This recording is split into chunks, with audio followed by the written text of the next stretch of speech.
Hello, Grand Archive players. Let's answer a rules question. What is the intent? And while we're at it, how does attacking work? Declaring attack with an ally is pretty simple.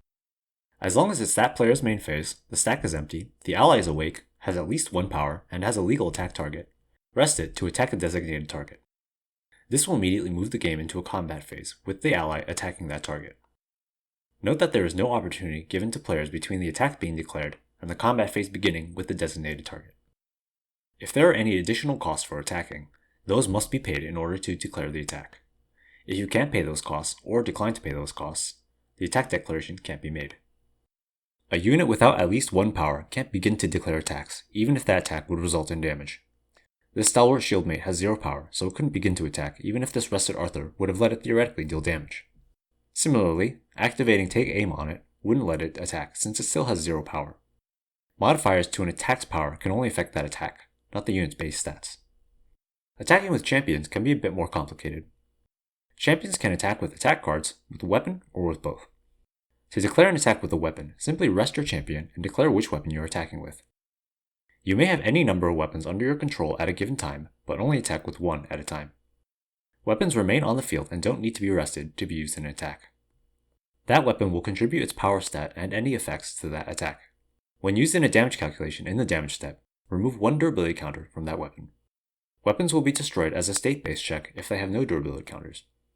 To declare an attack with an attack card, activate an attack card at slow speed, paying any necessary costs.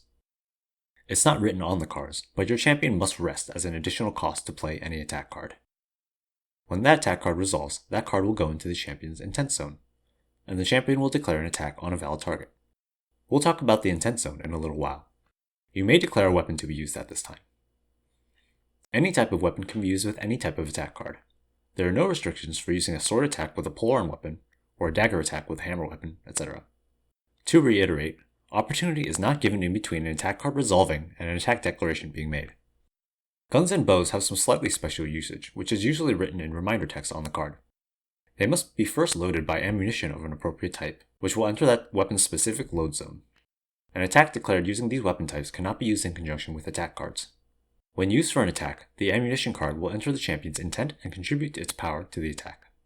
If an attack card is negated or fails to resolve, an attack declaration will not be made. Resting the champion was a cost, so it will remain rested. Whether an attack can be legally made is only checked on attack declaration, which is after that attack card resolves, so if there isn't a legal attack target, the attack declaration will simply fizzle. Similarly, if anything restricts the attack declaration, the attack will fail to be declared. You will not get the attack card or its costs refunded.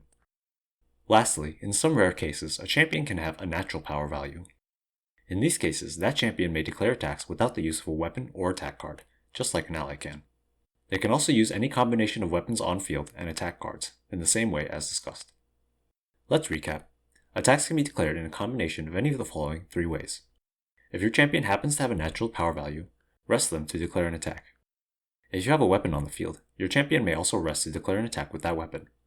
Upon successfully resolving an attack card, your champion will immediately attempt to declare an attack.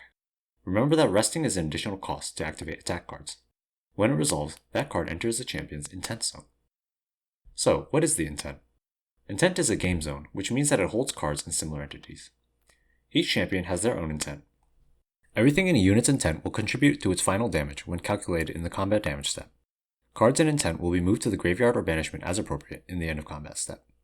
Confusingly, cards in an intent zone can also be referred to as intents. So, what goes into intent? Resolved attack cards, and bullets and arrows fired from guns and bows loaded zones. And that's pretty much it. Note that weapons do not go into intent, even though they contribute their power to the total damage. They remain as objects on the field. It is possible in rare circumstances to have multiple entities simultaneously in a single intent, but I'll leave that as a challenge for the viewer. So now you can answer questions like, how does Bombard Flare Cannon work? Its on attack will trigger when a fire card is in your intent, i.e. a fire element bullet card that was previously in its loaded zone. Or the Striking Illuminance, which triggers and gains power while it's in intent. Or the Cyclonic Strike, which has an activated ability that can be activated while in intent. Lastly, let's talk about Slice and Dice, which is possibly one of the most complicated cards in Grand Archive in a vacuum. Let's take it step by step. Activate the attack card at slow speed by paying its costs. Pay 2 reserve, rest your champion, and optionally remove preparation counters. We'll assume this attack gets prepared. When Slice and Dice resolves, it moves to the champion's intent, and you declare an attack on a valid target, optionally adding a weapon. If damage is dealt, its on-hit will trigger. Note that at least one damage must be dealt by this attack declaration in order for its on-hit to trigger. When this on-hit trigger resolves, a number of things will happen. Instead of returning to the main phase, declare an attack, going through all the steps of declaring a brand new attack, beginning a new combat phase. Note that this newly declared attack may target a different unit than the original. Create a copy of Slice and Dice in your champion's intent with 6 power, and without the prepared on-hit ability. Note that players do not get opportunity between the on-hit trigger resolving and this point. Then, proceed through the combat phase as normal. And that's all for this video. Thanks for watching.